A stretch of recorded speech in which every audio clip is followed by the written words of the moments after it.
signs of jealousy is the fact that to you, somebody does not deserve what they have or what God has done for them, but you deserve it. Number one sign of jealousy, you believe and think that somebody does not deserve what they have or what God has done for them, but you. Number two sign of jealousy, you are angry when people succeed. You are angry when people succeed. Number three sign of jealousy, you are sad when you see people succeed. Sad. Angry, then you are sad. Number four, you are happy when people fail. Happy when people fail. When you hear that people are in trouble, you are happy. It's a sign of jealousy. Number five, you lose your joy, your peace, your happiness because of others. You lose your peace, your joy, your happiness because of others. Number five, you can't celebrate the blessing of God in your life. The joy of the blessing is taken out. So even though you are blessed, you can't celebrate it because jealousy will not allow you to celebrate what God has done in your life, because jealousy blinds you to what God is doing for you and what God has done for you, and it causes you always to be looking at others and thinking about what God has done for others and never see what God has done for you or what God is doing for you. Jealousy will blind you to what you have and to what God is doing in your life.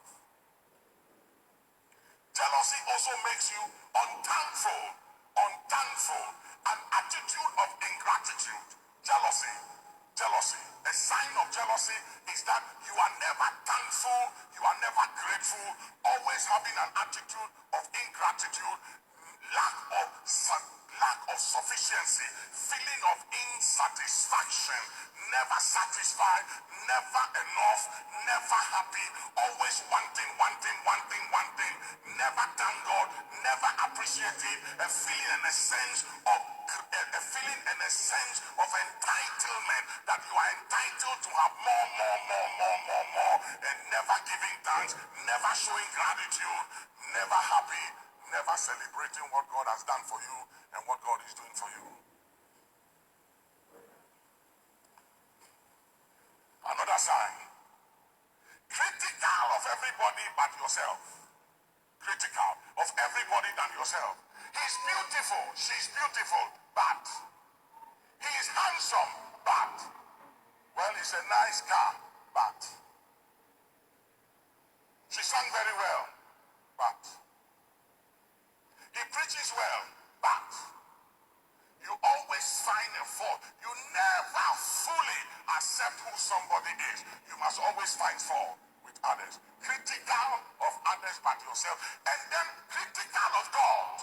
You are critical of God because you think that God has not been fair or God is not fair. Matthew chapter 20, from 9 to 11. The parable of the 11th hour. The 11th hour. The good man of the house was not accepted and was not celebrated. Why? Because the others said that this man has not been fair to us.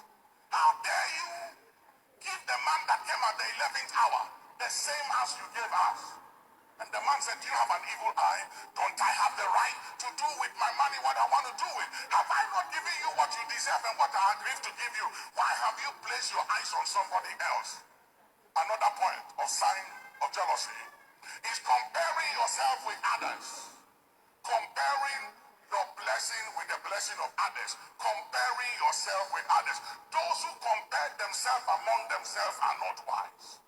The man that received 1 talent, compare his to the one that received 2 and to the one that received 5, and therefore buried his talent. There are people in the church who will not do anything for the church because they are always comparing themselves with others and comparing their blessing with the blessings of others. There are even pastors who are offended of new pastors coming on board.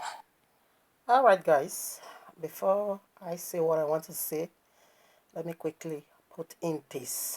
This brought to mind, okay, that of Haman and Mordecai. So you can find this in the book of Hadassah, best known as Esther chapter 3, way to chapter 6. You're going to find this character over there. Haman was, the second in command in the empire of King Ahasuerus, like that of a vice president. Still, he wasn't okay. He was so troubled, so envious of a ordinary common gatesman Mordecai. Okay, why? Because he saw something unique and different in Mordecai that he never will have. Okay, so right now that is what I quickly want to put. And the last words of Mr. Duncan Williams is the key, pastors. Experience is the best teacher. He is just speaking from experience. What is going on within themselves, the battle, the mystery, the war, the jealousy, the backbiting, fighting one another among them, the pastors. That is what he is preaching indirectly. The last word was the key. That is exactly what is going on among Christendom pastors. How do I know? Everything he just poured out is in them. They carry that wicked spirit. It's inside of them. How do I know? Good question. We are not even only here in Netherlands, Nigeria, every part of the world. You will see churches everywhere. Okay? This want to be a pastor. The other one want to be a pastor. The other one want to be a pastor. Planting churches everywhere.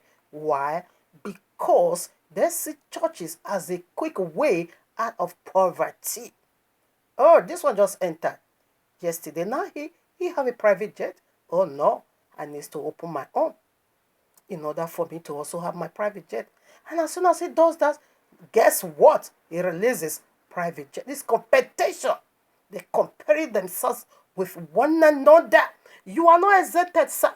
We are all here watching all of you from afar.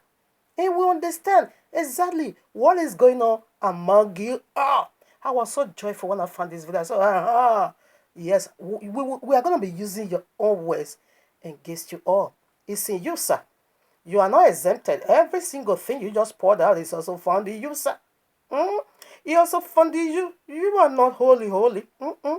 Now, Prophet Bushuri, call himself Bushuri in South Africa, in 2009, he just opened his coven. 2015, 2016, it's even on a CNN. He got 3 private jets. Really? Tell me now, come on now. What will ever make any one of his members to not go and open a church? Because the money is not spread, it's stocked within them. And that brings jealousy among them. They are doing competition, comparing themselves with themselves, backbiting themselves, envious of themselves, because the money is not circulating. What should that be? The entire ministry food, only pastor embezzle it, looters. So that's why all of them want to be a pastor. Like this orderly speaking. They are all doing competition. Like where I live over here. When you go to this church, you see 3 people. The other one, 5 people. The other one, 2 people. The other one, 10 people. No, not 2 people. Let me be real, okay? No, not 3. At least from 5 people. That's where they started, okay? Everybody want to be a pastor because why? It is the very quickest way to become rich, to get on top. You don't see them. Private jet, competition. So what is that, sir? I have a word for you. When I found out, I said, okay, very good. I'm going to be using your word against you. Proverbs chapter 3, verses 12. Yes. There is a generation of those who are pure in their own eyes, and yet unwashed of their filth. This is also in you. So you are pointing out what is in you and pointing fingers at others. And this, what about you is also in you. You are speaking and you think you are pure in your own eyes. But you forget to remember inside the filth in there. This is what is among them themselves. No one want to join together. If indeed you are doing this for the blessing of the kingdom, reaching out to souls, why the money is not being dispersed? Why the poor is not reached out to?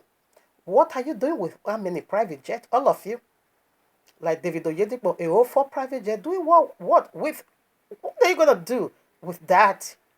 Chris Aquino met too. Joseph Lema just went to go and buy Joshua Gilla, a private jet competition. So what he said is in him. I still have one scripture for you, sir. This is for you, Duncan Williams, or rather Mr. Duncan Williams, okay? Look, Yahweh is not a respecter of nobody. If filthiness is funny you, I just pour it out. I don't care. Okay? Luke chapter 8, verses 11 to 12. The Pharisee stood and prayed thus with himself, Yahweh, I thank thee that I am not as other men. Other men. Oh, okay, unjust. The lottery, the lotteries. Even as this publican. I fast twice in the week. I give thanks of all that I possess. Together, that is the nature of your message, because every single thing you poured out, sir, is also found in you. It's also found in you. Go, hypocrite, and remove what is in your eyes. How dare you? Well, sandals is everywhere, and you are telling people to remove their sandals. Maybe one of his friend pastor just offended him, and that is why he threw out this message. I remember, I know them those days. Anyway, I'm done. That is what I quickly want to pull out. You are not exempted. This also is in you.